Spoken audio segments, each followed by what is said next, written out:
পুলিশের এই 10তলা বিল্ডিং এর উপরে উঠে ওখান থেকে গ্রেনেড ছুটছে, এটা যদি সাধারণ পাবলিক হয়ে থাকে, আমি ধরে নিলাম পুলিশের লোক না বা পুলিশের সদস্য না, তাহলে এখন পর্যন্ত ওই হাসপাতালের যিনি ডিআইজি বা ওই হাসপাতালের ডাইরেক্টর, তিনাকে এখনো পর্যন্ত সাময়িক বরখাস্ত করা হয় নাই কেন?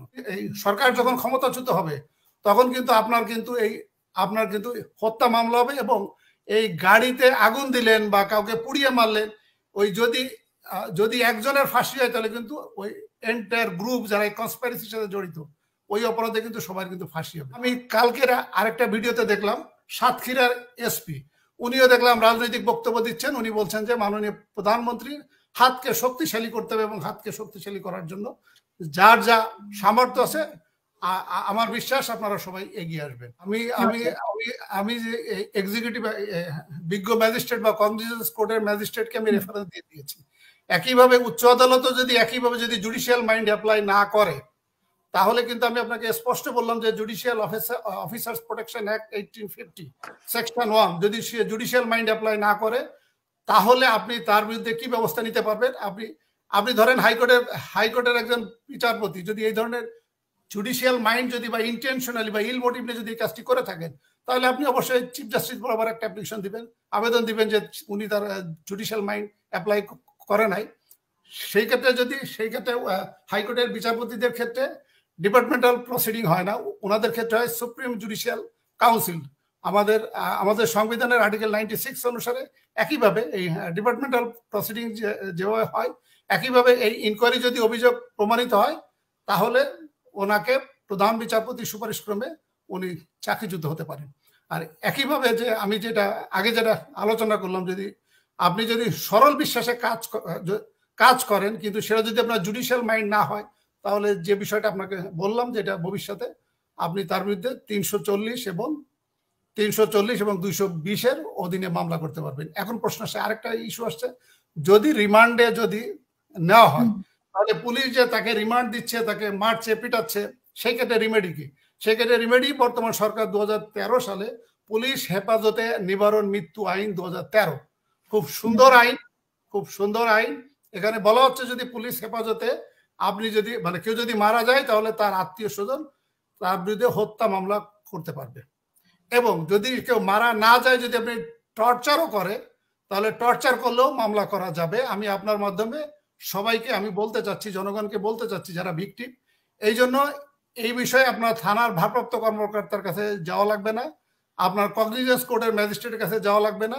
ওই আইনেই জেলার যিনি সেশন জাজকে সরাসরি মামলা আমলে নেওয়ার ক্ষমতা দেওয়া আছে।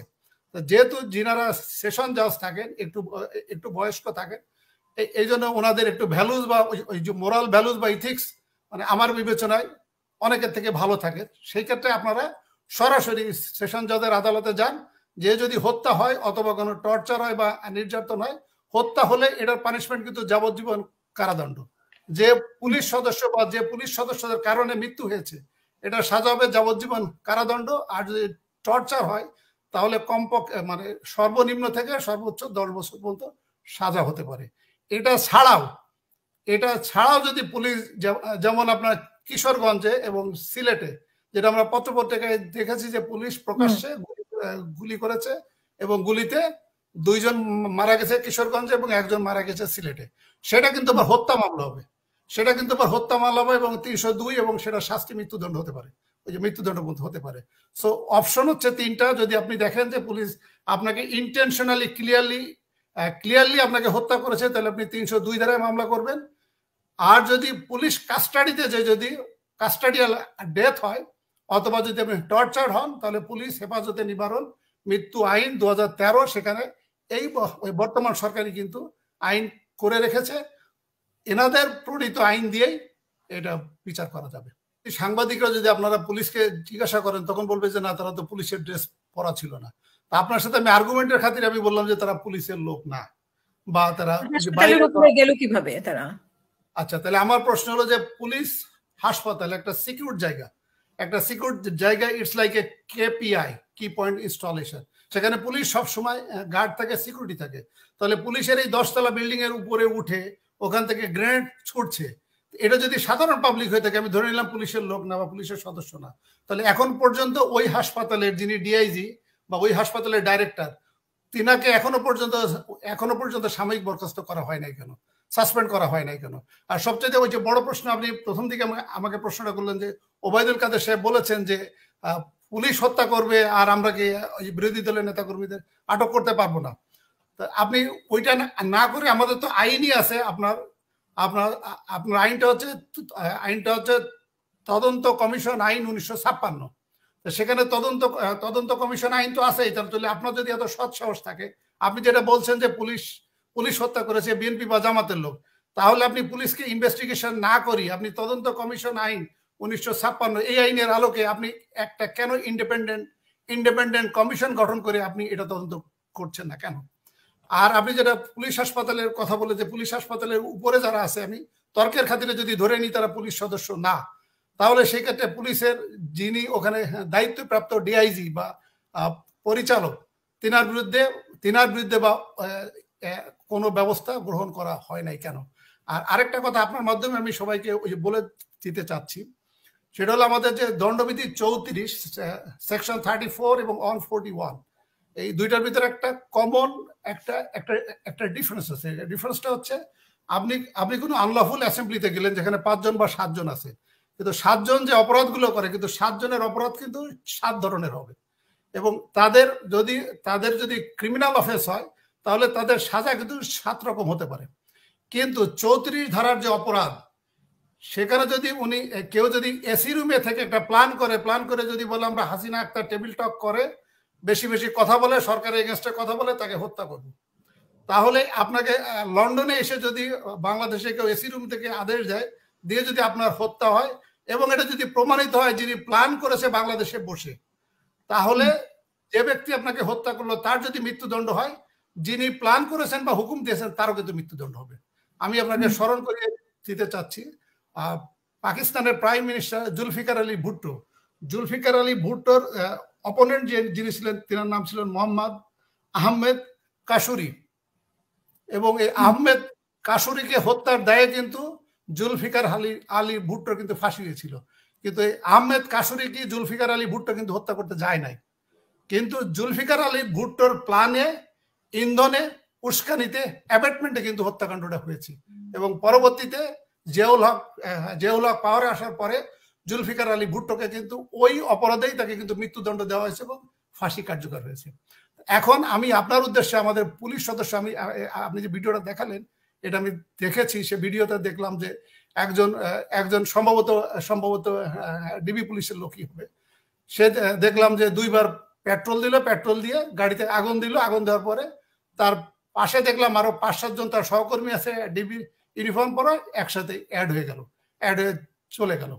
এখন আমার এই যে সাবেক সহকর্মীদের উদ্দেশ্যে আমি বলবো যে আপনি কাউকে ক্ষমতায় আনার জন্য বা কোনো একটা অবৈধ কাজের জন্য বা কোনো একটা আনকনস্টিটিউশনাল কাজের জন্য আপনি যে কাজটা করছেন, সহযোগিতা করছেন, কিন্তু আপনি কিন্তু একার বিপদ ডেকে আনছেন না। আপনি কিন্তু ভবিষ্যতে কিন্তু আপনার ছেলে মেয়ে পরিবার তারা কিন্তু যুগ ধরে কিন্তু এইটা ভুগতে হবে।